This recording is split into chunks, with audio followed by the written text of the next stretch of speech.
नमस्कार दोस्तों, आप सभी को स्वागत है आपके अपने यूट्यूब चैनल पढ़ लो पर। दोस्तों आज हम समकालीन दक्षिण एशिया जो कि हमारा पॉलिटिकल साइंस क्लास 12 का चैप्टर सेकंड होने वाला है। दोस्तों इसके पार्ट सेकंड को देखने जा रहे हैं। दोस्तों इस चैप्टर के पार्ट फर्स्ट को हमने पहले ही पढ़ लिया था, आज इसके पार्ट सेकंड को हम देखेंगे।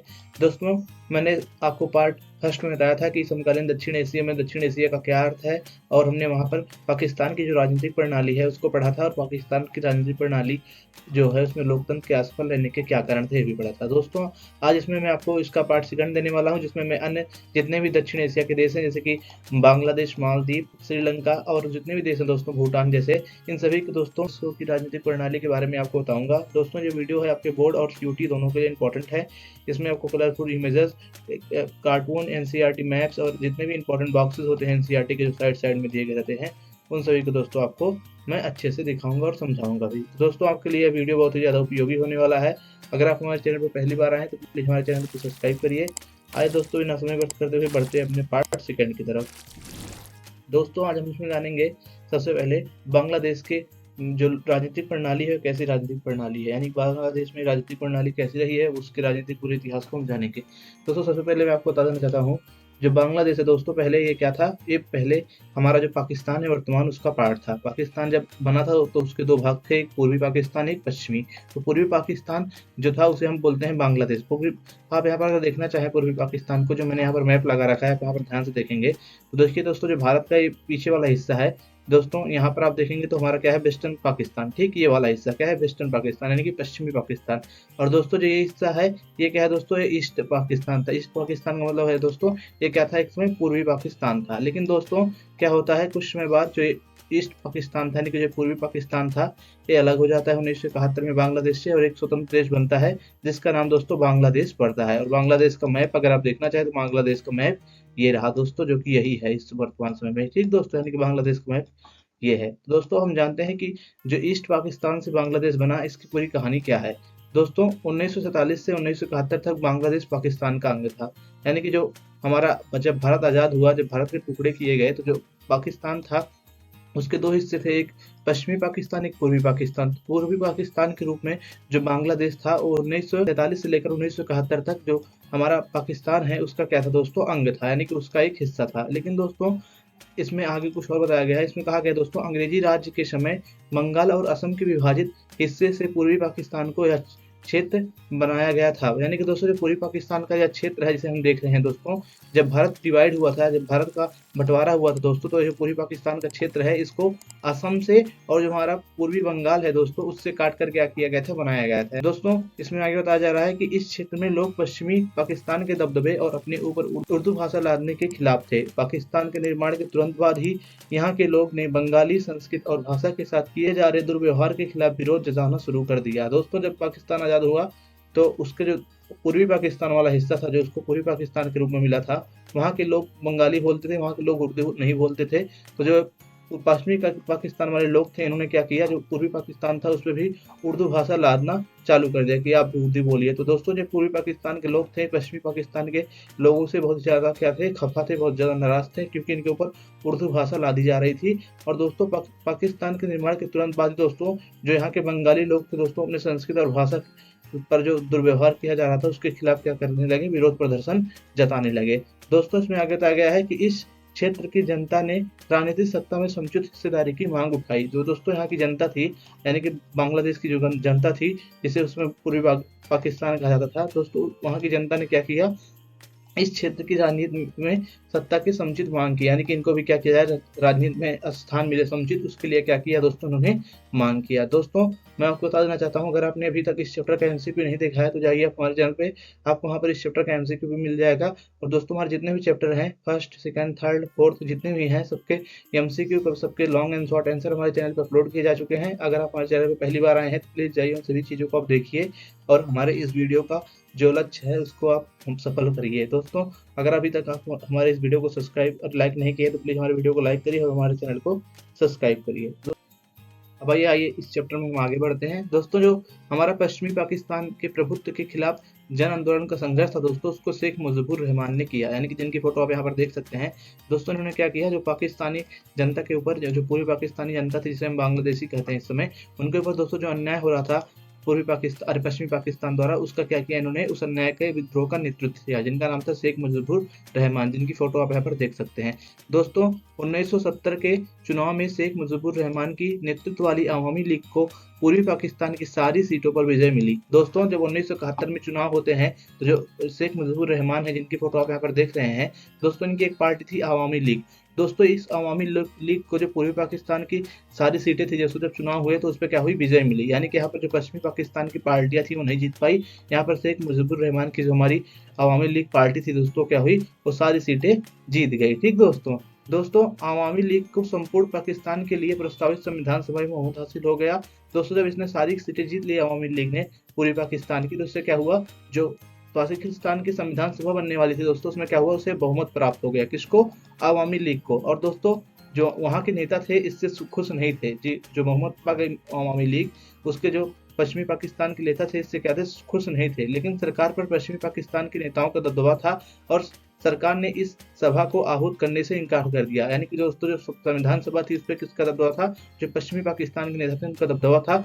और जो सरकार थी वहां की उसने क्या किया, इस सभा को यानी कि संविधान सभा को क्या किया, आहूत करने से इनकार कर दिया। दोस्तों शेख मुजीबुर रहमान को गिरफ्तार कर लिया गया। जो दोस्तों ये थे जो इस मतलब पूरे आंदोलन का नेतृत्व कर रहे थे, इनको क्या किया गया, गिरफ्तार कर लिया गया। ठीक दोस्तों, जब शेख मुजीबुर रहमान को गिरफ्तार कर लिया गया उसके बाद जो जनरल यहिया खान थे दोस्तों, उनके सैनिक शासन में जो पाकिस्तान की सेना थी दोस्तों, उसने क्या किया, जो पूर्वी पाकिस्तान के आंदोलन चल रहा था उसको कुचलने का प्रयास किया। यानी कि जो शेख मुजीबुर रहमान थे उनको जेल में बंद करने के बाद जो आंदोलन चल रहा था उसको भी क्या किया, बंद करने की कोशिश की गई। किसके द्वारा, जो जनरल यहिया खान था, जो उस समय वहां का सैनिक शासन संभाले हुआ था। दोस्तों हजारों लोग पाकिस्तानी सेना के हाथों मारे गए। वहां पर दोस्तों जब पाकिस्तानी सेना आई पूर्वी पाकिस्तान में, क्योंकि सेना अधिकतर पश्चिमी पाकिस्तान में थी, तो जब वहां से पश्चिमी पाकिस्तान से पूर्वी पाकिस्तान में सेना आई तो उससे क्या हुए, हजारों लोग जो पूर्वी पाकिस्तान के थे, जो वर्तमान बांग्लादेश के लोग थे, वो मारे गए।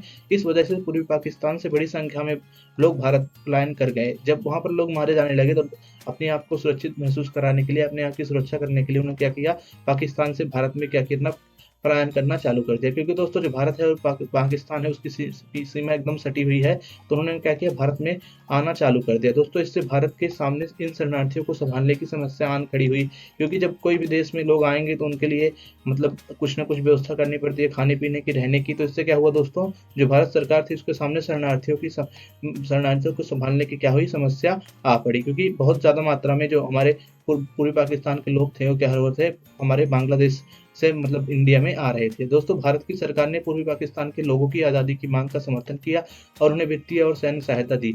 दोस्तों जो पाकिस्तान के लोग, पूर्वी पाकिस्तान के लोग जो पश्चिमी पाकिस्तान के नेतृत्व के खिलाफ विद्रोह कर रहे थे दोस्तों, उसमें जो भारत सरकार थी उन्होंने जो पूर्वी पाकिस्तान था दोस्तों उसको क्या किया, उनकी आज़ादी की जो मांग थी उसका समर्थन किया और उनको वित्तीय और सैन्य सहायता दी। यानी उनको आर्थिक रूप से और सैन्य रूप से क्या की, जो हमारी सरकार थी उस समय की, उसमें इंदिरा गांधी जी सरकार में थी, तो उन्होंने क्या किया, उनका मदद किया। जो पूर्वी पाकिस्तान में लोग आंदोलन चला रहे थे पश्चिमी पाकिस्तान से अलग होने का। दोस्तों इसके परिणाम स्वरूप क्या होता है, जब भारत सरकार उसको मदद देना चालू कर देती है पूर्वी पाकिस्तान की जनता को, तो इसके परिणाम स्वरूप दोस्तों 1971 में भारत और पाकिस्तान के बीच युद्ध छिड़ जाता है। यानी कि जो भारत और पाकिस्तान था इसमें क्या हो गया, इसी बांग्लादेश को लेकर एक युद्ध छिड़ गया 1971 में। दोस्तों इस युद्ध की समाप्ति पूर्वी पाकिस्तान में पाकिस्तान सेना के आत्मसमर्पण तथा एक स्वतंत्र राष्ट्र बांग्लादेश के निर्माण के साथ हुई। दोस्तों इस युद्ध की समाप्ति इस प्रकार हुई, इसमें क्या हुआ, जब युद्ध तब समाप्त हुआ जब क्या हुआ, पूर्वी पाकिस्तान ने क्या किया, आत्मसमर्पण कर दिया, यानी कि सरेंडर कर दिया। जो भारतीय सेना थी उसको इसमें विजय प्राप्त हुआ और उसने पूर्वी पाकिस्तान के लगभग 90,000 सैनिकों को क्या किया, आत्मसमर्पण करने के लिए मजबूर किया। और दोस्तों इसकी युद्ध की समाप्ति इस शर्त पे हुई कि क्या करेगा, जो मतलब पाकिस्तान है वो क्या करेगा, बांग्लादेश के रूप में एक स्वतंत्र देश क्या करेगा, बनाएगा पूर्वी पाकिस्तान को। यानी कि दोस्तों एक स्वतंत्र राष्ट्र बांग्लादेश के निर्माण से क्या हुई दोस्तों, जो युद्ध था 1971 था इसकी समाप्त हुई।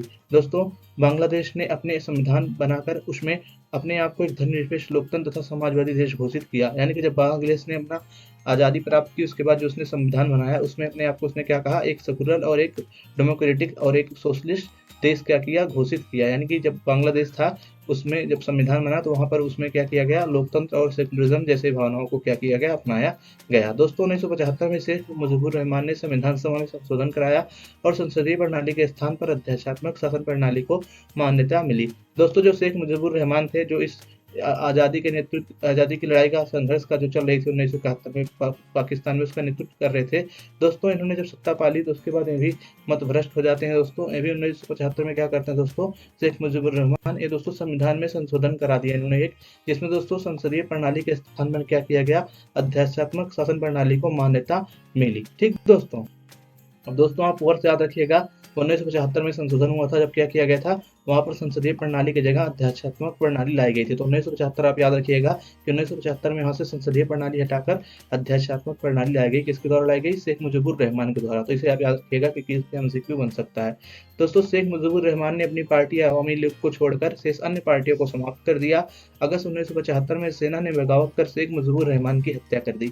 जब दोस्तों उन्होंने संविधान में संशोधन किया और उन्होंने यह भी कह दिया कि जो शेख मुजीबुर रहमान की पार्टी थी, जिसका नाम था दोस्तों अवामी लीग, दोस्तों ने क्या किया, अवामी लीग को छोड़कर सभी पार्टियों को क्या कर दिया दोस्तों, वहां पर समाप्त कर दिया। यानी कि वहां पर सिर्फ एक ही पार्टी का शासन ला दिया। किसने, जो हमारे शेख मुजीबुर रहमान थे। यानी कि अवामी लीग को छोड़कर वहां पर जितनी भी पार्टियां थी, अन्य शेष पार्टियों को क्या किया, शेख मुजीबुर रहमान ने समाप्त कर दिया। और दोस्तों इसके चलते क्या हुआ, अगस्त 1975 में सेना ने बगावत कर शेख मुजीबुर रहमान की क्या कर दी, हत्या कर दी। यानी कि 1975 में सेना द्वारा जो शेख मुजीबुर रहमान थे, जो बहुत ज्यादा बदलाव कर रहे थे और अपनी पार्टी को ही एक पार्टी के रूप में स्थापित कर रहे थे, इनको क्या कर दिया गया, इनको मार दिया गया सेना के हाथों। तो दोस्तों इनका डेथ याद रखिएगा कब हुई थी, अगस्त 1975 में क्या किया गया था, इनको मार दिया गया था।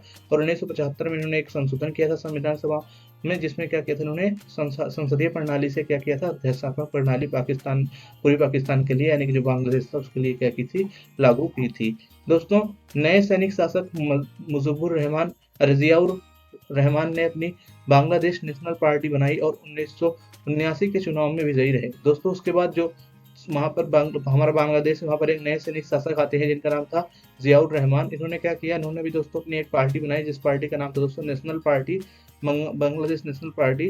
दोस्तों बांग्लादेश नेशनल पार्टी ने 1979 के चुनाव में क्या किया दोस्तों, भाग लिया और अपने आप को क्या किया, विजयी बनाया। ठीक दोस्तों जियाउर रहमान की हत्या हुई और लेफ्टिनेंट जनरल HM इरशाद के नेतृत्व में बांग्लादेश में एक और सैनिक शासन ने बागडोर संभाली। दोस्तों फिर इनकी भी हत्या हो जाती है, जो आते हैं जियाउर रहमान।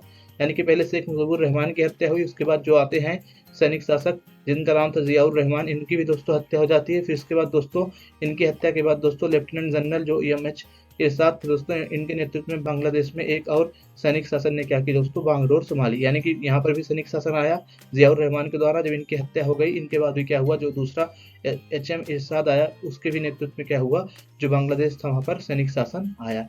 ठीक दोस्तों लेकिन बांग्लादेश की जनता जल्द ही लोकतंत्र के समर्थन में उठ खड़ी हुई। दोस्तों जब MH इरशाद आए, इनके नेतृत्व में दोस्तों जब सैनिक सरकार आई, सैनिक शासन मतलब दोस्तों जब आर्मी कंट्रोल कर लेती है पूरे देश के ऊपर अपना शासन, तो उसी को बोलते हैं सैनिक शासन। तो दोस्तों लेकिन जो बांग्लादेश की जनता थी दोस्तों, कुछ समय बाद क्या हुआ दोस्तों, वो जल्द ही क्या करने लगी, विरोध करना चालू कर दी। और दोस्तों जल्द ही जनता ने क्या किया, लोकतंत्र के समर्थन में अपनी आवाज उठाना शुरू कर दी। दोस्तों आंदोलन में छात्रों की अगुवाई के दबाव में जनरल इरशाद ने कुछ हद तक राजनीतिक छूट दी। जब दोस्तों छात्रों ने क्या किया, वहां पर आंदोलन चालू कर दिया सरकार के खिलाफ, तो उसने क्या किया, जो जनरल MH इरशाद था उसने कुछ छूट दी। दोस्तों इसके बाद के समय में जनरल इरशाद 5 सालों के लिए राष्ट्रपति निर्वाचित हुए। जनता के व्यापक विद्रोह के आगे झुकते हुए लेफ्टिनेंट जनरल इरशाद को राष्ट्रपति का पद 1990 में छोड़ना पड़ा। दोस्तों जनता जो थी इनके बहुत विरोध में थी, जो MH इरशाद थे, क्योंकि ये दोस्तों सैनिक शासक थे। दोस्तों इनका ऐसे ही विरोध जनता करती रही और इनको फलस्वरूप 1990 में क्या करना पड़ा, अपना जो राष्ट्रपति का पद था उसको क्या करना पड़ा, छोड़ना पड़ा। ठीक दोस्तों 1991 में चुनाव हुए। इसके बाद से बांग्लादेश में बहुदलीय चुनाव पर आधारित प्रतिनिधिमूलक लोकतंत्र कायम है। यानी कि दोस्तों जब जनरल इरशाद को राष्ट्रपति पद से हटाया जाता है, वो इस्तीफा देते हैं खुद ही, तो उसके बाद क्या होता है दोस्तों, जो बांग्लादेश होता है उसमें 1971 में चुनाव कराए जाते हैं, क्योंकि 1990 में इन्होंने पद छोड़ा अपना, 1991 में जाकर चुनाव होते हैं। और इसके बाद से दोस्तों बांग्लादेश में जो बहुदलीय चुनाव पर आधारित प्रतिनिधिमूलक लोकतंत्र क्या है दोस्तों, कायम है। ठीक दोस्तों आप यहाँ पर जान लीजिए अभी फिलहाल क्या हुआ है। फिलहाल वहाँ पर जो हमारा बांग्लादेश है, वहाँ पर देख सकते हैं आप, वहाँ पर सत्ता परिवर्तन हुआ है और वहाँ पर दोस्तों अभी जो नोबेल प्राइज विजेता थे उनके हाथों में सत्ता है। अब देखिए वहाँ पर इलेक्शन कब होते हैं। दोस्तों ये था बांग्लादेश का। अब हम दोस्तों आइए बढ़ते हैं अपने नेपाल की तरफ। दोस्तों नेपाल में राजतंत्र और लोकतंत्र, यानी कि वहाँ पर राजतंत्र से लोकतंत्र में कैसे परिवर्तन हुआ इसको हम जानेंगे, यानी कि अब नेपाल की जो पॉलिटिक्स है, इंटरनल पॉलिटिक्स वहाँ की जो डेमोक्रेसी की, उसके बारे में जानेंगे। दोस्तों नेपाल को यहाँ पर देख सकते हैं आप, ये उत्तर प्रदेश और उत्तराखंड के पास सटा हुआ एक क्या है दोस्तों, आप देखेंगे तो एक मतलब हिमालयी राज्य है, यानी कि पूरा का पूरा एक पहाड़ी क्षेत्र में बसा हुआ एक स्टेट है जिसका नाम है नेपाल। दोस्तों नेपाल पहले एक हिंदू राज्य था, यानी कि दोस्तों अतीत में जो नेपाल था वो क्या था, एक हिंदू राज्य था। दोस्तों फिर कई वर्षों तक संवैधानिक राजतंत्र रहा, उसके बाद ये क्या हुआ, पहले तो हिंदू राज्य था, उसके बाद कई वर्षों तक ये क्या रहा, संवैधानिक राजतंत्र। संवैधानिक राजतंत्र का मतलब संविधान के साथ साथ राजा का होना, इसी को बोलते हैं संवैधानिक राजतंत्र। दोस्तों पहले हिंदू राज्य था, उसके बाद ये संवैधानिक राजतंत्र रहा नेपाल। दोस्तों संवैधानिक राजतंत्र के दौरान नेपाल में राजनीतिक दल और जनता खुले व उत्तरदायी शासन की मांग करते रहे। जब दोस्तों संवैधानिक राजतंत्र था नेपाल में, उस दौरान जो नेपाल के दोस्तों राजनीतिक दल थे और दोस्तों जो वहाँ की जनता थी, वो खुले और उत्तरदायी शासन यानी कि ट्रांसपेरेंस और रिस्पॉन्सिबल गवर्नमेंट की क्या करती रही, मांग करती रही। क्योंकि दोस्तों वहाँ पर राजतंत्र था और संवैधानिक राजतंत्र था। संवैधानिक राजतंत्र में भी थोड़ा बहुत राजा का क्या रहता है, पावर रहता है। दोस्तों संवैधानिक राजतंत्र में जो जनता थी और जो राजनीतिक दल थे वहाँ के, वो और क्या चाहते थे, उत्तरदायी और खुला शासन चाहते थे। दोस्तों 1990 में लोकतंत्र समर्थक आंदोलन के दबाव में राजा ने नए संविधान स्वीकार किया। यानी कि दोस्तों वहां पर क्या हुआ, 1990 में वहां पर लोकतंत्र के समर्थक आंदोलन में क्या हुआ, उसके दबाव में आकर वहां का राजा था दोस्तों, उसने क्या किया, नया संविधान स्वीकार किया। दोस्तों नेपाल में लोकतांत्रिक सरकार अस्थिर रही, जबकि 1990 के दशक में माओवादियों का प्रभाव बढ़ा। दोस्तों जो नेपाल में लोकतांत्रिक सरकार बनी, वो सभी सरकारें अस्थिर रही, यानी कि जितने भी सरकारें इलेक्शन में जीत के आ रही थी वहां पर नेपाल में, क्योंकि वहां पर संवैधानिक राजतंत्र में क्या होता है, राजा का पद बना रहता है, उसके साथ साथ चुनाव भी होते हैं और संविधान भी रहता है। दोस्तों जितनी भी वहां पर सरकारें आ रही थी बनकर लोकतांत्रिक तरीके से, दोस्तों सभी अस्थिर रही। अस्थिर मतलब कोई अच्छे से टिक नहीं पाती थी, जल्दी जल्दी सरकारें गिर जाती थी। ठीक दोस्तों जबकि 1990 के दशक में माओवादियों का प्रभाव बढ़ा। नेपाल जो है दोस्तों, यहाँ पर क्या हुआ, जो माओवादी होते हैं उनका भी प्रभाव क्या हुआ, बढ़ा। दोस्तों माओवादियों ने राजा व अभिजनों के खिलाफ विद्रोह किया, जिससे सेना संघ संघर्ष शुरू हुआ। दोस्तों जो माओवादी थे उन्होंने क्या किया, जो वहाँ की जनता थी, मतलब जो वहाँ के अभिजन थे, यानी कि जो इलाइट वर्ग थे, जो अमीर लोग थे, और जो राजा थी, उसके खिलाफ क्या किया, विद्रोह किया। इससे क्या हुआ दोस्तों, जनता और सेना मतलब सेना और माओवादियों के बीच में क्या हुआ, संघर्ष चालू हो गया। दोस्तों कुछ समय तक राजा की सेना, लोकतंत्र समर्थकों और माओवादियों के बीच त्रिकोणीय संघर्ष हुआ।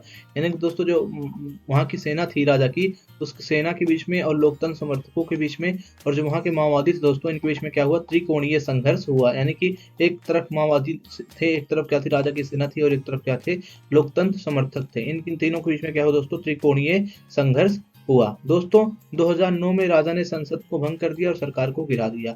जो वहाँ के राजा थे उन्होंने क्या किया, 2002 में, मैंने बोल दिया गलती से, 2002 है दोस्तों, 2002 में जो वहाँ के राजा थे उन्होंने वहाँ की संसद को क्या कर दिया दोस्तों, भंग कर दिया, और जो वहाँ की सरकार थी उसको गिरा दिया। अप्रैल 2006 में यहाँ देशव्यापी लोकतंत्र समर्थक प्रदर्शन हुए। लोकतंत्र समर्थकों की पहली बड़ी जीत तब मिली जब राजा ज्ञानेंद्र ने संसद बहाल की, जो अप्रैल 2002 में भंग हुई थी। दोस्तों जो लोकतंत्र समर्थक थे उन्होंने अप्रैल 2006 में क्या किया, यहाँ पर देशव्यापी प्रदर्शन किए पूरे नेपाल में। इससे क्या हुआ दोस्तों, जो राजा थे वहाँ के, उन्होंने क्या किया, राजा ज्ञानेंद्र ने जो संसद थी उसे फिर से बहाल किया, जिसको उन्होंने अप्रैल 2002 में भंग किया था। ठीक दोस्तों, इस प्रतिरोध का नेतृत्व 7 दलों के गठबंधन 7 पार्टी अलायंस, माओवादी और तथा समाजवादी कार्यकर्ताओं ने किया। दोस्तों जो प्रतिरोध हो रहा था वहां पर लोकतंत्र के समर्थन में, इसका दोस्तों जो नेतृत्व था, उसका नेतृत्व दोस्तों जो वहां के 7 दलों के गठबंधन थे, जिनको हम 7 पार्टी अलायंस भी बोलते हैं इंग्लिश में, इन्होंने और माओवादियों ने तथा सामाजिक कार्यकर्ताओं ने क्या किया दोस्तों, इस प्रतिरोध का नेतृत्व किया। दोस्तों यहाँ पर आप ज्ञानेंद्र की फोटो देख सकते हैं, जो वहाँ के राजा थे जिन्होंने संसद को भंग किया था और फिर उसको बहाल भी किया। तो दोस्तों यह राजा ज्ञानेंद्र जो नेपाल के राजा थे। ठीक दोस्तों जब संसद बहाल हुई उसके बाद क्या हुआ दोस्तों, नेपाल में संविधान सभा बनी, लेकिन कुछ लोग अतीत से जुड़ाव के लिए राजा का पद बनाए रखना चाहते थे। संसद तो बनी दोस्तों, संसद के बनने के बाद दोस्तों वहाँ के कुछ लोग ऐसे थे जो चाहते थे कि हम राजा के साथ अपना जुड़ाव, यानी कि जो राजा का पद है इसको बनाए रखो, क्योंकि हम अपने अतीत से जुड़ा रहना चाहते हैं। यानी कि जो अपना इतिहास है, एक राजतंत्र था, वो इतिहास हमें मतलब हमेशा याद रहे, हमारा इतिहास हमेशा हमारे साथ बना रहे। इसलिए क्या किया दोस्तों, कुछ लोगों ने जो राजा का पद था दोस्तों इसे बनाए रखना चाहा। दोस्तों माओवादियों ने संघर्ष छोड़ा और संविधान में सामाजिक आर्थिक पुनर्विचार की मांग की, यानी कि जो वहाँ पर सामाजिक आर्थिक बदलाव है उसकी मांग की, और उन्हें जो माओवादी थे वहाँ से उन्होंने जो संघर्ष चालू किया था उसको क्या किया, छोड़ दिया। दोस्तों, दलों के गठबंधन में शामिल हर एक दल को यह बात स्वीकार नहीं थी, यानी कि दोस्तों जो दलों का गठबंधन था, 7 पार्टी अलायंस था, उसको यह बात स्वीकार नहीं थी कि वहाँ पर सामाजिक और आर्थिक पुनर्संरचना जो पुनर्संरचना की मांग की जा रही थी वो किया जाए। वहाँ पर सबको एक बात जो है मान्य नहीं थी माओवादियों की, कि वहाँ पर बड़े स्तर पर बदलाव किए जाएं। ठीक दोस्तों, माओवादियों व अन्य समूह भारत की सरकार व नेपाल में उसकी भूमिका को लेकर शंकित थे। जो माओवादी थे दोस्तों, उनका मानना था जो भारत की सरकार है और दोस्तों मतलब वहाँ के भारत की सेना है उसके प्रति क्या रहते थे दोस्तों, ये जो माओवादी और वहाँ के अन्य समूह हैं हमेशा क्या रहते थे, शंकित रहते थे। भारत को एक शंका की नज़र से देखते हैं माओवादी और वहाँ के जो अन्य समूह हैं कुछ। 2008 में नेपाल राजतंत्र को खत्म करने के बाद लोकतांत्रिक गणराज्य बन गया और 2015 में अपना नया संविधान अपनाया। दोस्तों, जो नेपाल है 2008 में उसने क्या किया, राजतंत्र तो भी क्या कर दिया दोस्तों, खत्म कर दिया, और दोस्तों क्या हुआ, एक लोकतांत्रिक गणराज्य बन गया। ठीक दोस्तों, और उसने अपना 2015 में एक नया संविधान भी अपनाया। दोस्तों आप इसे याद रखिएगा डेट को, 2015 में क्या किया, नेपाल ने अपना एक नया संविधान अपनाया। तो ये डेट जो है 2015 आपके लिए बहुत ज़्यादा इंपॉर्टेंट है। दोस्तों अब बढ़ते हैं, हम देखते हैं श्रीलंका के साथ हमारे कैसे, श्रीलंका की राजनीति कैसी रही है और श्रीलंका के साथ हमारे संबंध कैसे हैं। दोस्तों हम देखेंगे पूरी श्रीलंका में जो जातीय संघर्ष हुए, जो लोकतंत्र वहाँ आया, इसकी पूरी कहानी हम अच्छे से अब देखेंगे। दोस्तों श्रीलंका जो है आप जानते ही एक द्वीपीय देश है जो हमारे भारत के जस्ट नीचे बसा हुआ है। दोस्तों आप जानते हैं इसको पहले ही बोला जाता था सीलोन। श्रीलंका का पहले नाम था क्या था, सीलोन नाम था इसका। आप यहाँ पर मैप देख सकते हैं, श्रीलंका है। दोस्तों इसके साथ चलिए अब आगे बढ़ते हैं, जानते हैं इसमें क्या दिया गया एनसीईआरटी में आपके। दोस्तों श्रीलंका को एक कठिन चुनौती का सामना करना पड़ा। यह चुनौती ना तो सेना की थी और ना ही राजतंत्र की। दोस्तों हमने देखा पाकिस्तान में क्या हुआ, सेना की चुनौती थी। वहां पर एक रूप से देखेंगे तो बांग्लादेश में भी सेना की चुनौती थी। लेकिन दोस्तों जो हमारा श्रीलंका है दोस्तों, यहाँ पर दोस्तों ना सेना की चुनौती थी और ना दोस्तों राजतंत्र की चुनौती थी। दोस्तों श्रीलंका को क्या करना पड़ा, जातीय संघर्ष का सामना करना पड़ा, जिसकी मांग यह है कि श्रीलंका के एक क्षेत्र को अलग राष्ट्र बनाया जाए। दोस्तों श्रीलंका ना सेना की संघर्ष से सामना किया, ना उसने जो राजतंत्र है उसकी समस्या से सामना किया। उसने किससे सामना किया दोस्तों, उसने एक जातीय संघर्ष से सामना किया। किसने, श्रीलंका ने।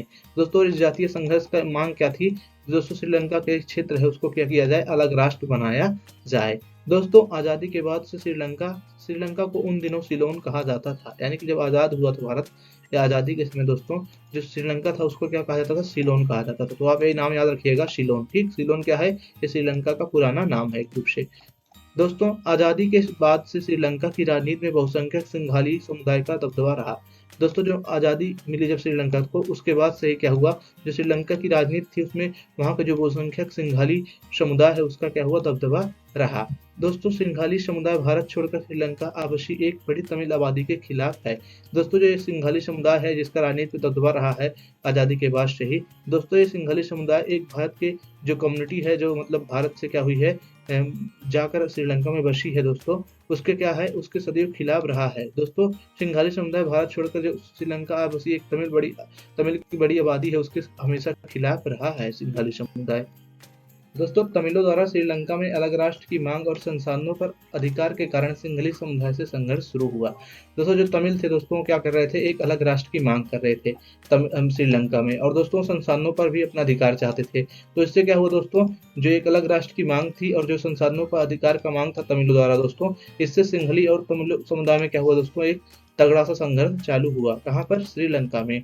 दोस्तों 1983 के बाद उग्र तमिल संगठन लिबरेशन टाइगर्स ऑफ तमिल इलम, जिसको हम क्या बोलते हैं दोस्तों, लिट्टे बोलते हैं, यानी कि दोस्तों 1983 के बाद एक उग्र तमिल संगठन उठकर सामने आता है जिसका नाम है दोस्तों लिबरेशन टाइगर्स ऑफ तमिल इलम, जिसको शॉर्ट फॉर्म में लिट्टे बोलते हैं दोस्तों इसने क्या किया दोस्तों, लिट्टे ने दोस्तों श्रीलंकाई सेना के साथ सशस्त्र संघर्ष किया। किसके लिए, श्रीलंका में एक अलग राष्ट्र के लिए। कब से, 1983 से। तो आप दोनों डेट याद रखिएगा, इसमें डेट भी पूछ सकते हैं और लिट्टे का फुल फॉर्म भी पूछ सकते हैं। तो लिट्टे का फुल फॉर्म है लिबरेशन टाइगर्स ऑफ तमिल इलम। ठीक दोस्तों जो लिट्टे था ये दोस्तों चाहता था कि जो श्रीलंका की एक विशेष क्षेत्र है उसमें जो तमिल आबादी बसी हुई है उसको एक अलग राष्ट्र के रूप में क्या की जाए, मान्यता दी जाए। दोस्तों 1987 में भारतीय सरकार श्रीलंका के तमिल मामले में प्रत्यक्ष रूप से शामिल हुई। और दोस्तों क्या हुआ, जो भारतीय सरकार थी, जो मामला चल रहा था सिंघाली और तमिल के संघर्ष का, इसमें भारतीय सरकार भी क्या हुई, 1987 में शामिल हुई। दोस्तों भारतीय शांति सेना को शांति स्थापित करने की आशा में श्रीलंका भेजा गया। और दोस्तों जो यहाँ की भारतीय सरकार थी उसमें जो राजीव गांधी जी यहाँ पर प्रधानमंत्री थे, उन्होंने क्या किया दोस्तों, भारतीय शांति सेना को श्रीलंका में शांति स्थापित करने के लिए क्या किया दोस्तों, भेजा। दोस्तों 1989 में भारत ने अपनी शांति सेना बिना लक्ष्य प्राप्त किए वापस बुला ली। और दोस्तों जो 1989 का वर्ष था, उस वर्ष क्या किया, भारत ने अपनी जो शांति सेना थी उसको बिना लक्ष्य प्राप्त किए क्या किया, वापस बुला लिया। यानी कि 1987 में भेजा, उसके 2 साल बाद 1989 में क्या किया, वापस बुला लिया शांति सेना को। और शांति सेना जिस लक्ष्य के लिए गई थी वो लक्ष्य वो प्राप्त भी कर नहीं पाई। दोस्तों नॉर्वे, आइसलैंड जैसे स्कैंडिनेवियन देशों ने अंतरराष्ट्रीय मध्यस्थता की भूमिका निभाई। दोस्तों जो तमिल और सिंघालियों के बीच में जो संघर्ष चल रहा था, इसमें जो हमारे नॉर्वे और आइसलैंड जैसे स्कैंडिनेवियन देश थे दोस्तों, इन्होंने क्या किया दोस्तों, इसमें अंतरराष्ट्रीय मध्यस्थता की क्या की भूमिका निभाई कि जिससे जो मामला है तमिल और सिंघालियों का ही समाप्त हो जाए। और दोस्तों यहाँ पर आप एक कार्टून भी देख सकते हैं जिसमें राजपक्षी हैं बीच में, और इधर एक तरफ शेर बैठा हुआ है, एक तरफ यहाँ पर आप देख सकते हैं टाइगर बैठा हुआ है। दोस्तों यह कार्टून शांति वार्ता में श्रीलंका के नेतृत्व के आगे मौजूद दुविधाओं को क्या करता है, दिखाता है। यानी कि शांति वार्ता में क्या है, जो वहाँ के नेता हैं उनको क्या है, बहुत ज्यादा दुविधा है, यानी कि कैसे वो शांति वार्ता करें। यहाँ पर जो बीच में बने हैं आदमी ना, ये वहाँ के नेता थे जिनका नाम था राजपक्षे। एक तरफ देख सकते हैं डंडे पे आप शेर बैठा हुआ जो सिंघली को प्रदर्शित कर रहा है, और एक तरफ टाइगर बैठा हुआ है जो लिट्टे यानी कि तमिल इलम को जो मांग करने वाले लोग थे उनको प्रदर्शित करता है। दोस्तों इससे पता चलता है जो श्रीलंका की दोस्तों जो नेतृत्व था वो क्या थे दोस्तों, इन दोनों के बीच में संघर्ष स्थापित करने में क्या की थी, उसको दुविधा महसूस कर रही थी। दोस्तों एक और शेर के रूप में सिंघली कट्टरपंथी हैं और दूसरी तरफ बाघ के रूप में तमिल है। तो दोस्तों आप यहाँ पर याद रखिएगा जो शेर है वो किसको प्रेजेंट करता है, ये जो शेर है दोस्तों ये सिंघली समुदाय को प्रस्तुत करता है, दर्शाता है, और जो ये टाइगर है किसको दर्शाता है, ये तमिल समुदाय का प्रतिनिधित्व करता है। ये जो कार्टूनिस्ट ने नजर डाली है उसको आप दोस्तों जरूर याद रखिएगा, क्योंकि दोस्तों परीक्षा में पूछ सकता है कि यहाँ पर शेर किसका प्रतिनिधित्व कर रहा है, टाइगर किसका, और बीच में कौन है। बीच में जो श्रीलंका के दोस्तों नेता है, नेतृत्व है दोस्तों राजपक्षे का, वो मौजूद है। दोस्तों आगे बढ़ते हैं। दोस्तों अंततः सशस्त्र संघर्ष समाप्त हुआ क्योंकि 2009 में लिट्टे को खत्म कर दिया गया। और दोस्तों 2009 में लिट्टे को खत्म करके क्या होता है, जो वहाँ पर सशस्त्र संघर्ष चल रहा था वो समाप्त हो जाता है। तो दोस्तों आप 2009 की दिनांक याद रखिएगा, क्योंकि इसमें लिट्टे को क्या किया जाता है, समाप्त कर दिया जाता है। अगर आपको लिट्टे का फुल फॉर्म पता है तो प्लीज आप कमेंट बॉक्स में लिखिए। दोस्तों संघर्षों की चोट में होने के बाद श्रीलंका ने अच्छी आर्थिक वृद्धि और विकास के उच्च स्तर को हासिल किया। जनसंख्या नियंत्रण में सफल विकासशील देशों में श्रीलंका अग्रणीय है। यानी कि दोस्तों जो श्रीलंका था इतने जातीय संघर्ष में फंसा हुआ था, लेकिन उसके बाद भी दोस्तों इसने आर्थिक वृद्धि और विकास के उच्च स्तर को हासिल किया। यानी कि यहाँ पर संघर्षों के बावजूद क्या हुआ, अच्छा विकास हुआ, और इसने जो विकास का उच्च स्तर है उसको भी हासिल किया। दोस्तों जनसंख्या नियंत्रण में जो श्रीलंका है दोस्तों, इसने सफल विकासशील देशों से भी ज्यादा क्या है कि दोस्तों अपनी मतलब जनसंख्या को नियंत्रण किया है। यानी कि जनसंख्या नियंत्रण में सफल विकासशील देशों में श्रीलंका प्रमुख है या अग्रणी है। दोस्तों दक्षिण एशिया में देशों में सबसे पहले श्रीलंका ने ही अपनी अर्थव्यवस्था का उदारीकरण किया। दोस्तों जो दक्षिण एशिया है यानी कि जो हमारा पाकिस्तान, इंडिया, नेपाल, भूटान और मालदीव है, इस और जो श्रीलंका है दोस्तों, इन दक्षिण एशिया देशों में से दोस्तों जो हमारा सबसे प्रथम देश है जो हमारा श्रीलंका है दोस्तों, इसने क्या किया था, सबसे पहली बार अपनी अर्थव्यवस्था का उदारीकरण किया था। तो आप इसे याद रखिएगा दोस्तों, जो उदारीकरण करने वाला देश है दक्षिण एशिया में वो सबसे प्रथम है श्रीलंका। ठीक दोस्तों प्रति व्यक्ति सकल घरेलू उत्पाद दक्षिण एशिया में सबसे ज्यादा है। यानी कि जो जीडीपी है पर कैपिटा जीडीपी जो है दोस्तों, दक्षिण एशिया के देशों में से क्या है दोस्तों, जो श्रीलंका है उसमें सबसे ज्यादा है। यानी कि दक्षिण एशिया देशों में जो श्रीलंका है उसकी जो जीडीपी है पर कैपिटा जीडीपी वो क्या है, बहुत ज्यादा है। दोस्तों हम जानेंगे भारत और पाकिस्तान के बीच में कब कब संघर्ष हुए हैं। यानी कि अब जानेंगे हम भारत पाकिस्तान संघर्ष के बारे में।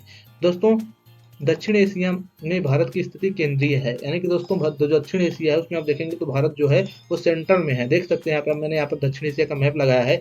इसमें अगर आप गौर करेंगे तो जो भारत है, आप देख सकते हैं मैप में जो रेड कलर का है भारत है, तो इसमें जो भारत है दोस्तों देख रहे हैं आप, ये सभी देशों के बीच में है, यानी कि केंद्र में है। इधर देखेंगे तो आप पाकिस्तान हो गया और अफगानिस्तान हो गया, इधर नेपाल, भूटान, बांग्लादेश, इधर देखेंगे तो आप मालदीव आ जाएगा, इधर श्रीलंका आ जाएगा। इन सभी के बीच में क्या है दोस्तों, हमारा प्यारा भारत है।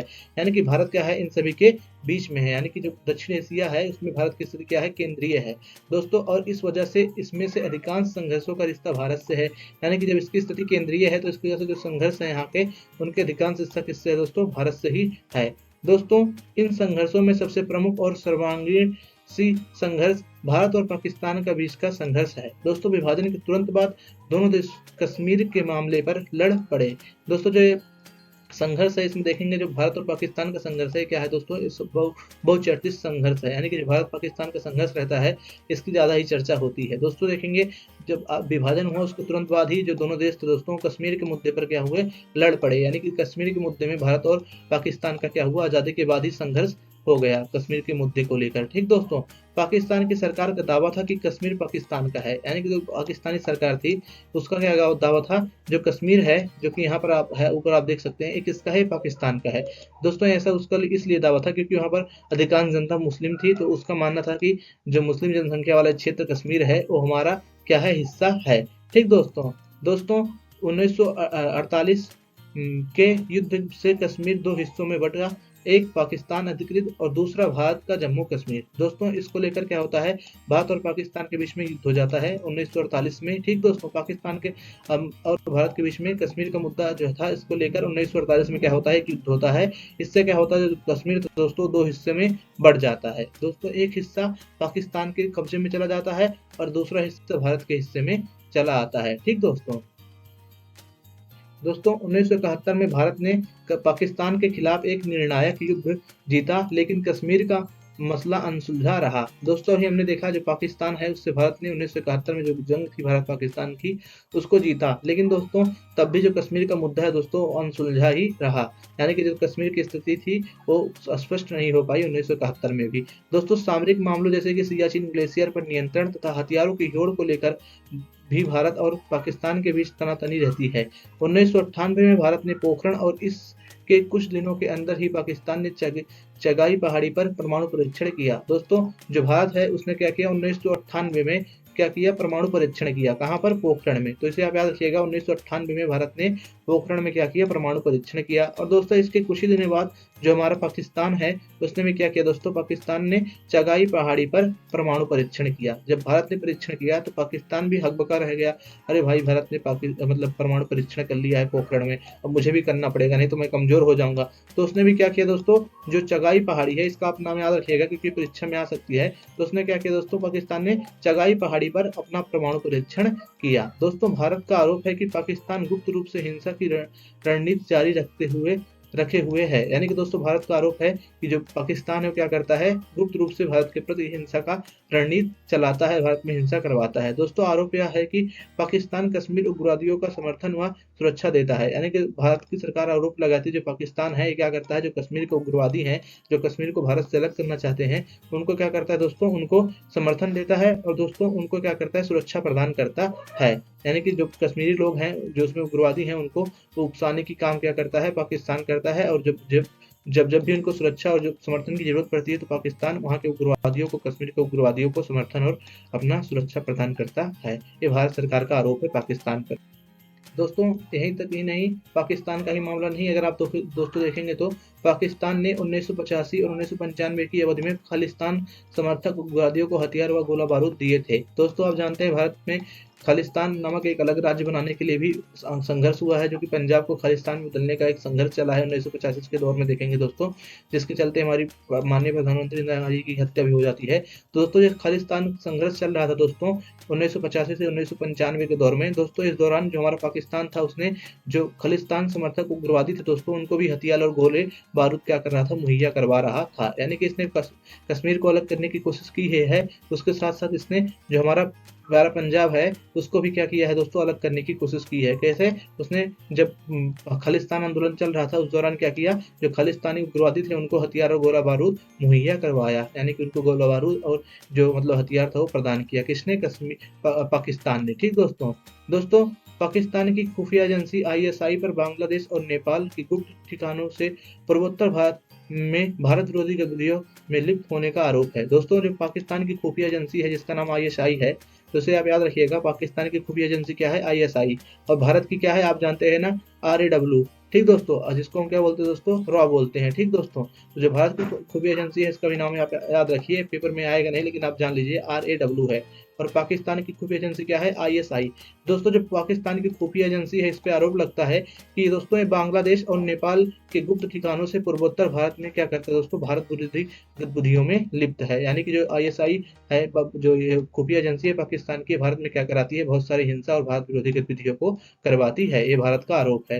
दोस्तों इसके जवाब में पाकिस्तान की सरकार, भारतीय सरकार और उसकी खुफिया एजेंसी पर सिंध और बलूचिस्तान में समस्या भड़काने का आरोप लगाती है। और दोस्तों जब भारत सरकार कहती है कि जो ISI है पाकिस्तान की, वो हमारे पूर्वोत्तर भारत में और अन्य भारत के हिस्सों में क्या कर रही है दोस्तों, विरोधी गतिविधियों को बढ़ाने में मदद कर रही है, भारत विरोधी गतिविधियों को बढ़ाने में। दोस्तों पाकिस्तान की सरकार भी दोस्तों भारत पे आरोप लगाती है। पाकिस्तान सरकार का कहना है दोस्तों, जो भारत है वो दोस्तों भारत की और भारत सरकार और भारत की जो खुफिया एजेंसी है वो क्या करती है दोस्तों, सिंध और बलूचिस्तान में समस्या भड़काने का काम करती है। यानी कि ये आरोप क्या है, पाकिस्तान का है कि जो भारतीय सरकार है और जो भारत की खुफिया एजेंसी है और सिंध और बलूचिस्तान की समस्या को भड़काने का काम कर रही है। बलूचिस्तान की समस्या आप सभी जानते हैं ना, बलूचों पर अत्याचार होता है, मतलब जो पाकिस्तानी लोग हैं वहाँ के उनके द्वारा, मतलब पाकिस्तान के जो लोग हैं बलूचिस्तानी लोग पर अत्याचार करते हैं। दोस्तों बलूचिस्तान एक देश, मतलब देश कह सकते हैं अब आप देश नहीं, लेकिन जल्दी बन जाए देश तो अच्छी बात है। दोस्तों बलूचिस्तान क्या है दोस्तों, पाकिस्तान का एक हिस्सा है दोस्तों, जो सिंध से सटा हुआ है। और दोस्तों ये सब अपने लिए अलगाववादी, मतलब अलग होने का मांग कर रहे हैं पाकिस्तान से। दोस्तों पाकिस्तान का कहना है कि जो सिंध और बलूचिस्तान में जो समस्या मौजूद है अलगाववाद की, उसको भड़काने में भी भारत का क्या है, हाथ है। इसका मतलब ऐसा कहना है पाकिस्तान का। दोस्तों भारत सरकार, अरे भारत और पाकिस्तान के बीच में दोस्तों सहयोग के अब क्षेत्र को देख लेते हैं। तो संघर्ष का क्षेत्र था, अब जानते हैं दोस्तों सहयोग किस किन क्षेत्रों में है। दोस्तों अगर आपको संघर्ष लिखने को आ जाए कि भारत और पाकिस्तान में किन किन मामलों पर संघर्ष है, या भारत और पाकिस्तान के संघर्ष के क्षेत्र का वर्णन कीजिए, तो आपको अभी तक मैंने जितना पढ़ा है भारत और पाकिस्तान के संघर्ष के मतलब जितनी भी जानकारी दी अभी पिछली स्लाइड में और इस स्लाइड में, तो आपको इतनी चीजों को उसमें लिखना है, भारत और पाकिस्तान के किसमें, संघर्ष में। लेकिन दोस्तों अगर पूछे भारत और पाकिस्तान के बीच में सहयोग क्या क्या है, तो अब आप तो मैं वो बताने जा रहा हूँ, आप उसे पेपर में लिखेंगे अगर ऐसा प्रश्न आता है। ठीक दोस्तों भारत और पाकिस्तान के बीच में जो सहयोग है उसको देखते हैं, यानी कि किन किन क्षेत्रों में मधुर संबंध है भारत और पाकिस्तान के। दोस्तों 1960 में विश्व बैंक की सहायता से भारत और पाकिस्तान ने सिंधु जल नदी पर हस्ताक्षर किए। पहला तो दोस्तों आप एक देख सकते हैं सहयोग का क्षेत्र है जो 1960 का दोस्तों हमारा मतलब सिंधु जल संधि समझौता हुआ था, उसमें क्या किया, विश्व बैंक की सहायता से भारत और पाकिस्तान ने क्या किया, हस्ताक्षर किया। क्योंकि दोस्तों सिंध नदी के जल विवाद को लेकर भारत और पाकिस्तान में दोस्तों बहस थी, मतलब संघर्ष था। इसको लेकर विश्व बैंक की सहायता से भारत और पाकिस्तान ने क्या किया, 1960 में सिंधु जल नदी पर हस्ताक्षर किया। फिलहाल देख सकते हैं आप यहाँ पर सिंधु संधि के बाद भारत ऐसी संधि को क्यों माने जो हमारे लिए हानिकारक है। तो दोस्तों एक सहयोग का क्षेत्र ये हो गया, मतलब सिंधु जल नदी जो समझौता हुआ था विश्व बैंक की मदद से। दोस्तों अगला है कच्छ के रण में सरक्रिक की सीमा रेखा को लेकर दोनों देशों में मतभेद है। यानी कि दोस्तों जो कच्छ है कहाँ पर है दोस्तों, कच्छ ए रन में है। रन कहाँ पर है दोस्तों, गुजरात। देखिए दोस्तों गुजरात का एक मतलब क्षेत्र है कच्छ, और दोस्तों कच्छ के रन में, यानी कि कच्छ है जो वहाँ का रन जो क्षेत्र है, उस इलाके में दोस्तों सरक्रिक रेखा को लेकर भी क्या है, भारत और मतलब पाकिस्तान के बीच में क्या है दोस्तों, मतभेद है या विवाद है। दोस्तों अभी तक हमने पाकिस्तान और भारत के बीच में संबंध देखा कैसे हैं, क्या विवाद का क्षेत्र है, क्या सहयोग का क्षेत्र है। दोस्तों हम भारत और उसके अन्य पड़ोसी देश, यानी कि भारत के जितने भी दक्षिण एशियाई देश हैं जो उसके पड़ोसी हैं, उनके साथ भारत के कैसे संबंध है, अब इसको हम देखेंगे। दोस्तों हम पहले आइए देखते हैं बांग्लादेश के साथ सहयोग और विवाद के क्या क्षेत्र है भारत के। दोस्तों जो भारत है और जो बांग्लादेश है, दोस्तों भारत और बांग्लादेश के बीच दोस्तों गंगा और ब्रह्मपुत्र नदियों में जल हिस्सेदारी सहित कई मुद्दों पर मतभेद है। यानी कि भारत और जो बांग्लादेश है, इन दोनों देशों में गंगा और ब्रह्मपुत्र नामक जो दो नदियां हैं, इनमें दोस्तों जल हिस्सेदारी सहित कई मुद्दों पर मतभेद है। दोस्तों जो दो नदियां हैं इनका नाम आप याद रखिएगा, क्योंकि दोस्तों परीक्षा में इससे प्रश्न पूछ सकता है। एक है गंगा और दूसरी है ब्रह्मपुत्र नदी। ठीक, और जो पाकिस्तान है उससे किस नदी से हमारा जल विवाद है, सिंध नदी। तो इसे आप याद रखिएगा, बांग्लादेश के साथ गंगा और ब्रह्मपुत्र और पाकिस्तान के साथ सिंध नदी से। दोस्तों इसके साथ साथ भारतीय सेना को पूर्वोत्तर भारत में जाने के लिए अपने इलाके से बांग्लादेश का रास्ता देने से इनकार करना, और दोस्तों भारत विरोधी इस्लामी कट्टरपंथी जमातों का समर्थन, ये भी क्या है दोस्तों, भारत और बांग्लादेश के बीच में क्या है, मतलब संघर्ष या आप सब कह सकते हैं सहयोग का एक क्षेत्र है। क्योंकि दोस्तों जो हमारा पूर्वोत्तर भारत है उसमें भारतीय सेना को अपने रास्ते से जो बांग्लादेश है नहीं जाने देता है, अपने रास्ते से जाने देने से इनकार कर दिया है बांग्लादेश। इसके साथ साथ दोस्तों जो भारत विरोधी इस्लामी कट्टरपंथी जमात है दोस्तों, उसका भी समर्थन क्या करता है, हमारा बांग्लादेश करता है। दोस्तों बांग्लादेश सरकार भारत की सरकार पर सटगांव पर्वतीय क्षेत्र में विद्रोह को हवा देने, बांग्लादेश के प्राकृतिक गैसों में सेंधमारी करने और व्यापार में बेईमानी करने का आरोप लगाती है। जैसे भारत का आरोप है कि क्या करता है, जो मतलब बांग्लादेश है वो क्या करता है, इस्लामी कट्टरपंथियों को बढ़ावा देता है, भारत को पूर्वोत्तर में जाने के लिए अपने रास्ते से इलाका नहीं देता है भारतीय सैनिकों को। वैसे ही दोस्तों बांग्लादेश भी भारतीय सरकार पर कुछ आरोप लगाती है। उसका आरोप है भारत पर बांग्लादेश का कि चटगांव पर्वतीय क्षेत्र में विद्रोह को क्या करता है, भारत हवा देता है, यानी कि विद्रोह को चटगांव पर्वतीय क्षेत्र जो कि बांग्लादेश का एक हिस्सा है उसमें क्या करता है, भारत विद्रोह को बढ़ाता है। इसके साथ साथ बांग्लादेश कहता है कि बांग्लादेश के प्राकृतिक गैसों में क्या करता है, भारत से धमारी करता है, यानी कि चोरी करता है एक रूप से, या व्यापार में बेईमानी करता है भारत। ये आरोप हैं जो बांग्लादेश द्वारा भारत पर लगाए जाते हैं। ठीक दोस्तों, यानी कि क्या हो गए दोस्तों, ये प्रमुख रूप से जो असहयोग के क्षेत्र हैं भारत और बांग्लादेश के बीच में, ये थे, ये तीनों पॉइंट क्या थे, भारत और बांग्लादेश के बीच में असहयोग के क्षेत्र। अब आइए देखते हैं भारत और बांग्लादेश के बीच में सहयोग के क्षेत्र क्या है। भारत और बांग्लादेश में तो विवाद है, लेकिन कई मसलों पर हम दोनों में सहयोग भी है, यानी कि कई मसलों पर हम दोनों सहयोग भी करते हैं दोस्तों। जैसे कि पिछले 20 वर्षों के दौरान दोनों के बीच में आर्थिक संबंध ज़्यादा बेहतर हुए हैं। ठीक दोस्तों, बांग्लादेश भारत की लुक ईस्ट और 2014 में एक्ट ईस्ट पॉलिसी का हिस्सा रहा है। जैसे कि हमें पता है ना कि हमने लुक ईस्ट पॉलिसी अपनाई है, उसी के लुक ईस्ट पॉलिसी में हमने बांग्लादेश को भी महत्वपूर्ण स्थान दिया है।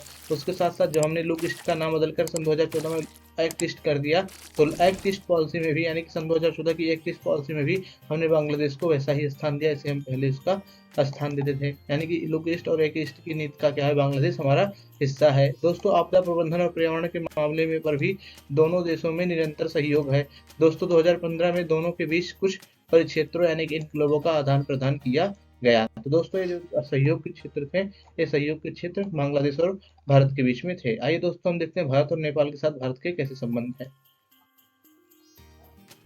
दोस्तों भारत और नेपाल के बीच भारत के संबंध है, मधुर संबंध है, हेडिंग ही दे रखी है भारत और नेपाल मधुर संबंध। तो हम सभी भी पढ़े थे ना, नेपाल जो था अतीत में क्या था, एक हिंदू राष्ट्र था, बाद में क्या हुआ, एक लोकतांत्रिक गणराज्य बना।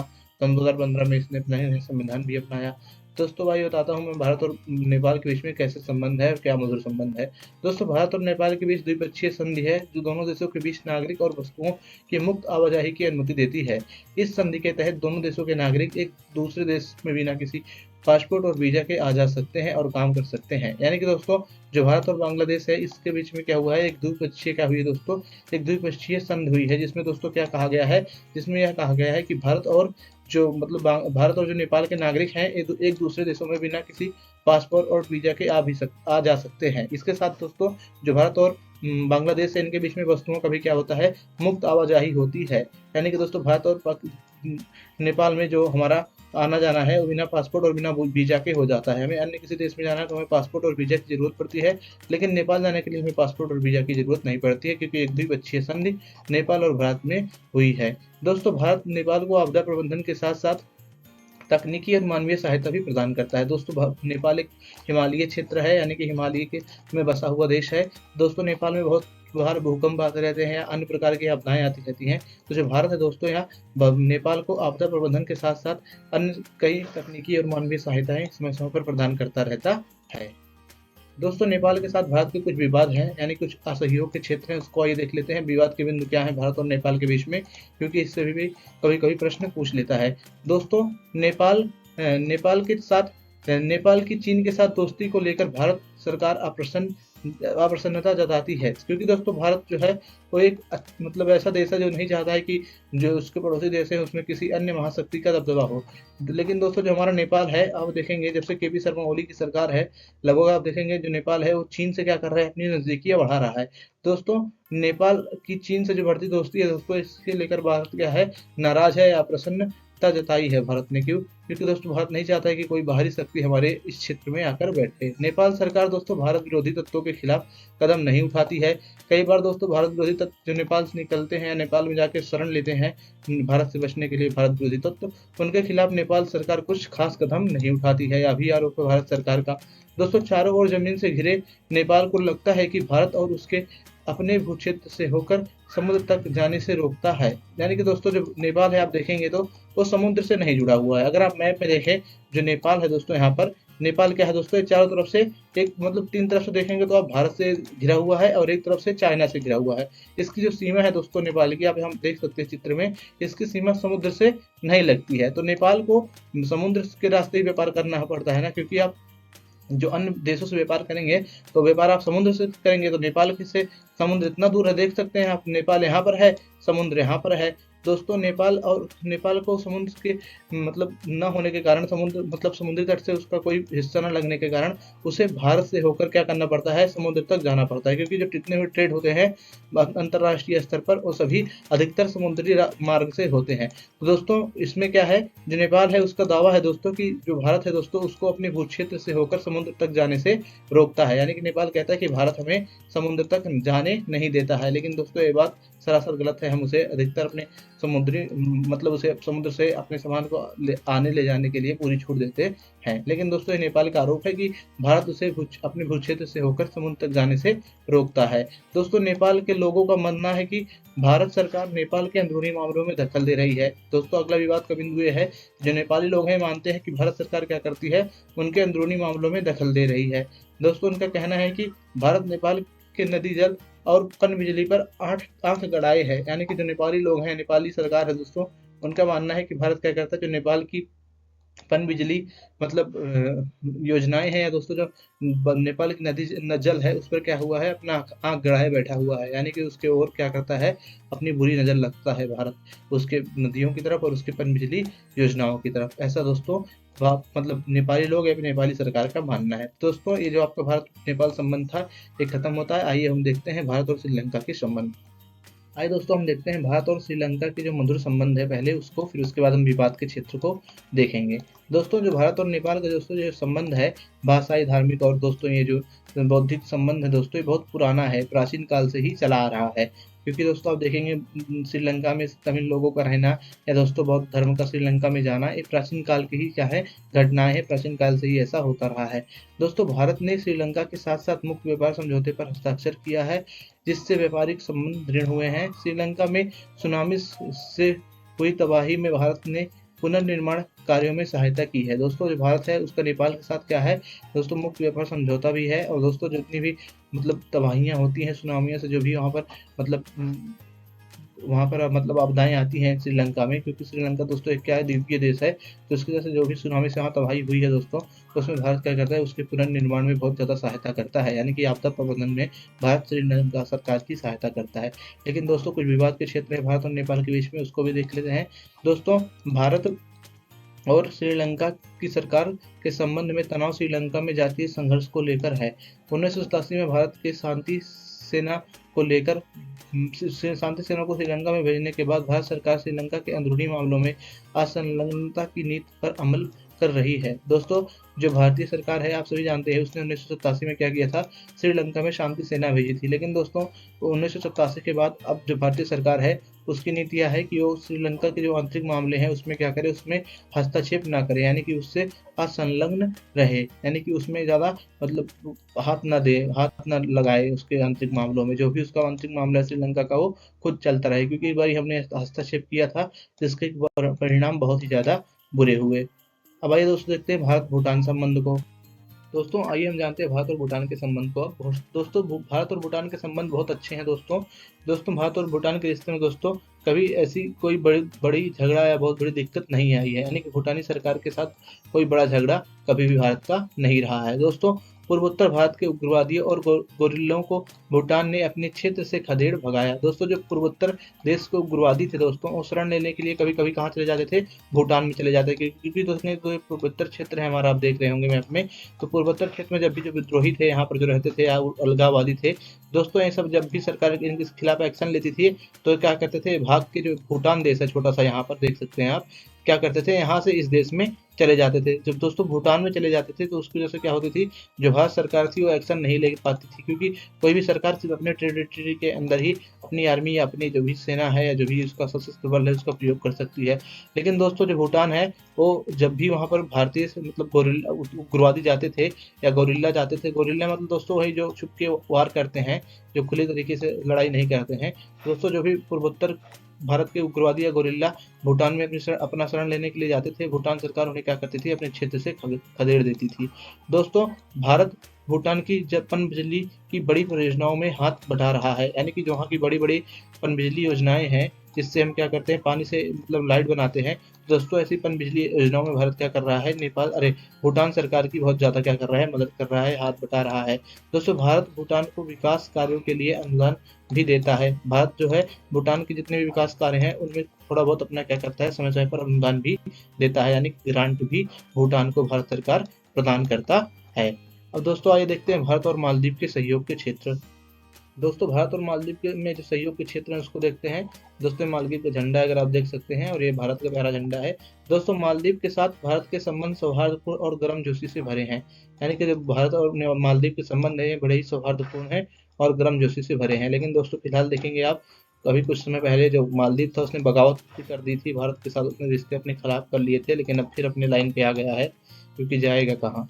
दोस्तों 1988 में मालदीव में भाड़े के सैनिक द्वारा किए गए षड्यंत्र को नाकाम करने के लिए भारत ने वहां सेना भेजी। दोस्तों 1988 में एक भाड़ों के सैनिक द्वारा मालदीव में कुछ सैन्य कार्रवाई करने की कोशिश की गई थी, कुछ वहां पर मतलब ऐसी अप्रत्याशित घटना करने की कोशिश की गई थी। लेकिन दोस्तों जो भारत है दोस्तों इसने क्या किया, ऑपरेशन कैप्टस के द्वारा क्या किया दोस्तों, उस जो घटना घटने वाली थी वहां पर नेपाल मतलब मालदीव में भारत के सैनिकों द्वारा, उसको क्या किया दोस्तों, उसको रोकने का प्रयास किया। यानी कि भारत की जो अधिकारी थे, सैन्य सेवक थे या सैनिक थे दोस्तों, वहां पर गए और उस जो षड्यंत्रकारी सेना आई थी भाड़े की, उसको क्या किया, उसके इरादों को नाकाम किया। दोस्तों भारत और नेपाल के आर्थिक विकास, पर्यटन और मत्स्य उद्योग में भी सहायता करता है। भारत जो है दोस्तों मालदीव के जो आर्थिक विकास है, जो पर्यटन है, जो मत्स्य उद्योग है, उसमें भी क्या करता है, सहायता करता है। दोस्तों आइए हम जानते हैं भारत अन्य बातों में, जिसमें हम देखेंगे कि भारत को जो मतलब भारत की केंद्रीय स्थिति होने के कारण भारत के साथ क्यों संघर्ष इतना बने रहते हैं जो दक्षिण एशिया के देश हैं उनके। दोस्तों भारत को दक्षिण एशिया के छोटे पड़ोसियों के साथ कई समस्याएं झेलनी पड़ी है। दोस्तों इसके बड़े आकार और शक्ति के कारण छोटे देश अक्सर इसके इरादों पर शक करते हैं। दोस्तों जो भारत का आकार है आप देखेंगे दक्षिण एशिया में एक रूप से देखेंगे सबसे बड़ा है। दोस्तों जो भारत का आकार है देखेंगे, अगर आप मैप में यहाँ पर देख सकते हैं नीचे, तो भारत का आकार आप देखेंगे इसमें जितने भी अन्य देश हैं छोटे छोटे हैं ना ये सब, लेकिन जो भारत है दोस्तों आप देख सकते हैं इसका आकार क्या है, सबसे बड़ा है दक्षिण एशियाई देशों में। ठीक दोस्तों, इसकी वजह से क्या होता है दोस्तों, जो यहाँ के अक्सर छोटे देश हैं दोस्तों, ये सब क्या मतलब छोटे देश हैं, ये सब क्या होते हैं दोस्तों, ये सब अपने आप को डरा हुआ सा महसूस करते हैं या भारत को क्या करते हैं दोस्तों, शक की निगाहों से देखते हैं ये सब छोटे छोटे देश। दोस्तों इसके अलावा जो भारत है दोस्तों, भारत को लगता है कि उसके पड़ोसी उसका फायदा उठाते हैं, जबकि छोटे देश इसे दबदबे की कोशिश मानते हैं। दोस्तों जो भारत है उसको लगता है जो उसके पड़ोसी देश हैं उसका क्या करते हैं, फायदा उठाते हैं, लेकिन जो छोटे देश हैं उनको लगता है कि भारत क्या कर रहा है, अपने ऊपर तो उसका दबदबा बना रहा है, यानी कि भारत क्या कर रहा है, उस छोटे देशों पर अपना दबदबा कायम कर रहा है, ऐसा छोटे देश मानते हैं। और भारत यह मानता है कि जो उसके पड़ोसी हैं उसका क्या कर रहे हैं, फायदा उठा रहे हैं। भारत राजनीतिक अस्थिरता से बाहरी प्रभाव के बढ़ने का भय रखता है, यानी कि दोस्तों भारत राजनीतिक अस्थिरता से बाहरी प्रभाव के बढ़ने से भय रखता है। इसका मतलब यह है कि भारत मानता है अगर दक्षिण एशियाई देशों में किसी भी देश में क्या होगा, राजनीतिक अस्थिरता आएगी, उससे क्या होगा, उससे यहाँ पर जो बाहरी शक्तियां हैं अमेरिका चीन, इनका क्या होगा, प्रभाव बढ़ेगा, और भारत नहीं चाहता है कि यहाँ पर बाहरी प्रभाव बढ़े। ठीक दोस्तों, क्योंकि दोस्तों अगर बाहरी प्रभाव बढ़ेगा इन क्षेत्रों में तो भारत को भी इससे खतरा रहेगा। दक्षिण एशिया में विवाद केवल भारत और पड़ोसियों तक सीमित नहीं है। नेपाल, भूटान, बांग्लादेश, म्यांमार में अप्रवासी और नेपाल बांग्लादेश में जल बंटवारे पर मतभेद है। दोस्तों सिर्फ भारत और नेपाल मतलब भारत और दक्षिण एशिया के अन्य देशों में ही ऐसा नहीं है कि भारत से ही सबकी दुश्मनी है, सिर्फ भारत और दक्षिण एशिया के देशों में जितने हैं उनके साथ ही दुश्मनी है। दोस्तों भारत के अलावा जितने भी अन्य दक्षिण एशियाई देश हैं उनकी आपस में दुश्मनी है, मतलब संघर्ष है, एक रूप से आप देख सकते हैं। जैसे नेपाल भूटान में संघर्ष रहता है, बांग्लादेश म्यांमार में संघर्ष रहता है अप्रवासियों को लेकर। दोस्तों नेपाल और बांग्लादेश में जल बंटवारे पर मतभेद है, यानी कि केवल भारत और मतलब अन्य देश जो है दक्षिण एशिया के उन्हीं के साथ मतलब संघर्ष नहीं है, जो अन्य देश हैं दक्षिण एशिया के उनके अन्य देशों के साथ भी, भारत के अलावा जितने भी देश हैं उनके साथ भी क्या है, संघर्ष या मतभेद हैं। दोस्तों दक्षिण एशिया के प्रमुख विवाद भारत और उसके पड़ोसियों के बीच है, जिसका कारण भारत का केंद्रीय भौगोलिक स्थान है। यानी कि दोस्तों जो दक्षिण एशिया के प्रमुख विवाद हैं, उसका जो प्रमुख विवाद है दोस्तों, वो सभी भारत और उसके पड़ोसियों के बीच में है, जिसका कारण है कि जो भारत है उसकी केंद्रीय भौगोलिक स्थान, यानी कि जो भारत है वो इन सबके केंद्र में है। इन सभी देशों के बीच में क्या है, भारत है इन सभी देशों के बीच में। तो इसकी वजह से जो लड़ाइयाँ हैं, उस मतलब जो संघर्ष है, जो मतभेद हैं दोस्तों, वो जो प्रमुख मतभेद हैं वो भारत और उसके पड़ोसी देशों के बीच में रहते हैं। तो कभी कभी दोस्तों प्रश्न पूछ लेता है, भारत की केंद्रीय भौगोलिक स्थान उसके कैसे मतभेद बनाता है अन्य देशों से। तो इसका आप आंसर यही लिखेंगे कि भारत बीच में है, इस वजह से क्या होता है, उसके जितने भी देश हैं उससे उसका संघर्ष बना हुआ है। सभी छोटे देश मानते हैं कि भारत क्या कर रहा है, दादागिरी कर रहा है इस इलाके में, और भारत मानता है कि उसके छोटे देश जितने हैं उस भारत का दुरुपयोग कर रहे हैं या फायदा उठा रहे हैं। यही सब चीजें आप लिखेंगे। दोस्तों आइए हम जानते हैं कि जो दक्षिण एशियाई देश हैं, इनमें शांति और सहयोग स्थापित करने के लिए क्या प्रयास किए गए हैं। ठीक दोस्तों दक्षिण एशियाई देश सहयोग और शांति के महत्व को समझते हैं। प्रयास द्विपक्षीय और क्षेत्रीय दोनों रहे हैं। इसका मतलब यह है दोस्तों, जो दक्षिण एशियाई देश है इनका मानना है कि शांति और सहयोग से विकास हो सकता है। इसके महत्व को अच्छे से समझते हैं। इसके लिए दोस्तों इन्होंने द्विपक्षीय और क्षेत्रीय दोनों स्तर पर प्रयास किया है। दोस्तों एक क्षेत्रीय स्तर पर प्रयास किया गया है जिसका नाम है दक्षेस। और दोस्तों दक्षेस क्या है, इसको मैं आपको आगे बताता हूँ। दोस्तों दक्षेस को बोलते हैं इंग्लिश में सार्क, और सार्क का फुल फॉर्म है दोस्तों south Asian association for regional cooperation. आप फिर से इस बार सुन लीजिए, इसका फुल फॉर्म है दोस्तों south Asian association for regional cooperation. यानी कि दोस्तों जो संगठन है दक्षेस, इसका निर्माण साउथ एशिया के जितने देश हैं उनके द्वारा किया गया है, आपस में शांति और सहयोग को बढ़ावा देने के लिए। दोस्तों एशियाई देशों द्वारा बहुस्तरीय संसाधनों से आपस में सहयोग करने की दिशा में उठाया गया एक बड़ा कदम है। ठीक दोस्तों, सार्क का फुल आप जान लीजिए। दोस्तों जो दक्षेस है, जिसको south Asian association for regional cooperation कहते हैं, इसकी स्थापना 1985 में हुई थी। लेकिन दोस्तों दुर्भाग्य से विभेदों की मौजूदगी के कारण दक्षेस को ज्यादा सफलता नहीं मिली है, क्योंकि दोस्तों दक्षेस जो है साउथ एशिया के देशों में सहयोग स्थापित करने का प्रयास तो करता है, लेकिन हम देखते हैं दोस्तों जो हमारे साउथ एशिया के देश हैं उनका आपस में कई विवाद है, इसीलिए दोस्तों इसको ज्यादा सफलता नहीं मिल पाई है जितना कि आसियान को मिली है। दोस्तों दक्षेस के जितने सदस्य देश हैं दोस्तों, उन्होंने 2002 में दक्षिण एशियाई मुक्त व्यापार क्षेत्र समझौता यानी कि साफ्टा पर हस्ताक्षर किए। यानी कि दोस्तों मुक्त व्यापार अच्छे से चलता रहे दक्षिण एशियाई देशों में, इसके लिए दोस्तों दक्षिण सदस्य देशों ने क्या किया, 2002 में एक संधि पर हस्ताक्षर किया जिसका नाम था साफ्टा। दोस्तों साफ्टा का हिंदी अर्थ क्या है, दक्षिण एशियाई मुक्त व्यापार क्षेत्र समझौता। ठीक दोस्तों अगर आप साफ्टा को इंग्लिश में पढ़ना चाहे तो यहाँ पर मैंने लिखा है, पढ़ लीजिए, south Asian free trade area. ठीक दोस्तों जो साफ्टा है इस पर 2002 में क्या किया गया, हस्ताक्षर किया गया दक्षिण के सदस्य देशों द्वारा। दोस्तों इसमें पूरे दक्षिण एशिया के लिए मुक्त व्यापार क्षेत्र बनाने का वायदा है। यानी कि जो साफ्टा है इसमें क्या है, पूरे दक्षिण एशिया के लिए मुक्त व्यापार क्षेत्र बनाने का वादा है। दोस्तों इस समझौते पर 2004 में हस्ताक्षर हुए और यह समझौता 1 जनवरी 2006 से प्रभावी हो गया। यानी कि जो साफ्टा है इस पर क्या हुआ, 2004 में हस्ताक्षर हुआ, लेकिन दोस्तों ये जो 1 जनवरी 2006 है इस तारीख से क्या हुआ, प्रभावी हुआ। दोस्तों इस समझौते का लक्ष्य है कि इन देशों के बीच आपसी व्यापार में लगने वाले सीमा शुल्क को कम कर दिया जाए। छोटे देश मानते हैं कि साफ्टा के जरिए भारत उनके बाजार, समाज और राजनीति में प्रभाव बढ़ाना चाहता है। दोस्तों जो साफ्टा है इसलिए किया गया था जिससे दोस्तों जो देशों के बीच में जो एक्सपोर्ट इंपोर्ट होता है, यानी कि जो आपसी व्यापार होता है दोस्तों, उसमें जो सीमा शुल्क लगता है उसको कम कर दिया जाए, इसलिए क्या किया गया था, साफ्टा का मतलब समझौता किया गया था। लेकिन दोस्तों जो साफ्टा है उसमें जो छोटे देश हैं साफ्टा को क्या मानते हैं, साफ्टा को यह मानते हैं कि भारत साफ्टा के जरिए उनके बाजार और उनके समाज और राजनीति में क्या करना चाहता है, प्रभाव बढ़ाना चाहता है। यानी कि साफ्टा को जो छोटे देश हैं दक्षिण एशिया के बुरी नज़र से देखते हैं, जिसका उनका तर्क यह है कि साफ्टा के जरिए भारत क्या करना चाहता है, दक्षिण एशिया के जितने देश हैं इस पर क्या करना चाहता है, प्रभाव बढ़ाना चाहता है। ठीक दोस्तों भारत मानता है कि साफ्टा से सभी को लाभ होगा और मुक्त व्यापार से सहयोग बढ़ेगा। दोस्तों लेकिन भारत का मानना है कि ऐसी बातें गलत हैं जो कह रहे हैं लोग कि भारत अपना फायदा उठाने के लिए साफ्टा संधि मतलब का दुरुपयोग कर रहा है। दोस्तों ऐसा कुछ नहीं है, भारत का मानना है साफ्टा से सभी दक्षिण एशियाई देशों को लाभ होगा और मुक्त व्यापार में सहयोग बढ़ेगा। भारत पाकिस्तान संबंधों में झगड़े और हिंसा के बावजूद शांति प्रयास जारी हैं। विश्वास बहाली, सामाजिक पहल, नेताओं की बैठकें और व्यापार में वृद्धि हुई, लेकिन हाल ही में स्थिति बदली है। चीन और संयुक्त राज्य अमेरिका दक्षिण एशिया की राजनीति में अहम भूमिका निभाते हैं।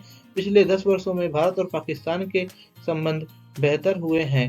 चीन की रणनीतिक साझेदारी पाकिस्तान के साथ है और यह भारत चीन संबंधों के बीच एक बड़ी कठिनाई है। दोस्तों पिछले 10 वर्षों में देखेंगे तो जो भारत और चीन है इसके संबंध क्या हुए हैं दोस्तों, बेहतर हुए हैं।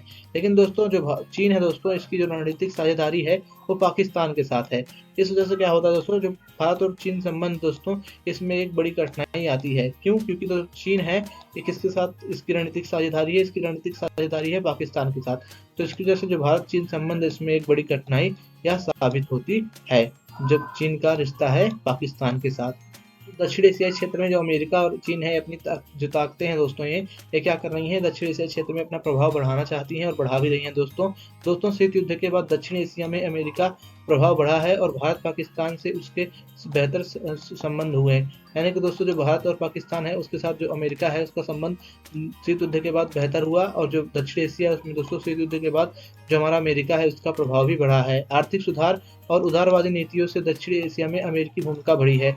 जैसे दोस्तों आर्थिक सुधार लागू किए गए और दोस्तों उदारवादी नीतियां लागू की गई दक्षिण एशिया में, इससे क्या हुआ, जो अमेरिकी दोस्तों भूमिका थी वो इन क्षेत्रों में क्या हो गई, बढ़ गई। क्योंकि यहाँ पर देखेंगे तो अमेरिका ने लोन दिया इन द सेंस IMF ने लोन दिया था ना, जिनको जिनको जरूरत थी उदारवादी नीतियों में। जैसे कि भारत ही खोल लीजिए, उसने भी लोन लिया था।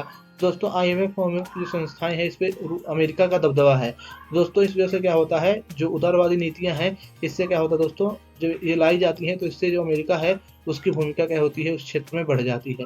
तो जैसे जैसे उदारवादी नीतियों का प्रवेश भारत या दक्षिण एशियाई क्षेत्र में हुआ है, उसी प्रकार अमेरिका का जो भूमिका है इन क्षेत्रों में क्या हुई है, बढ़ी है। दोस्तों अमेरिका में दक्षिण एशियाई मूल के लोग की संख्या अच्छी खासी है। क्षेत्र की बड़ी जनसंख्या और बाजार के कारण इसकी सुरक्षा और शांति में अमेरिका के हित जुड़े हुए हैं। ऐसा नहीं है दोस्तों कि अमेरिका में दक्षिण एशियाई जनसंख्या नहीं है, वहाँ पर दक्षिण एशियाई लोगों की जनसंख्या अच्छी खासी है अमेरिका में।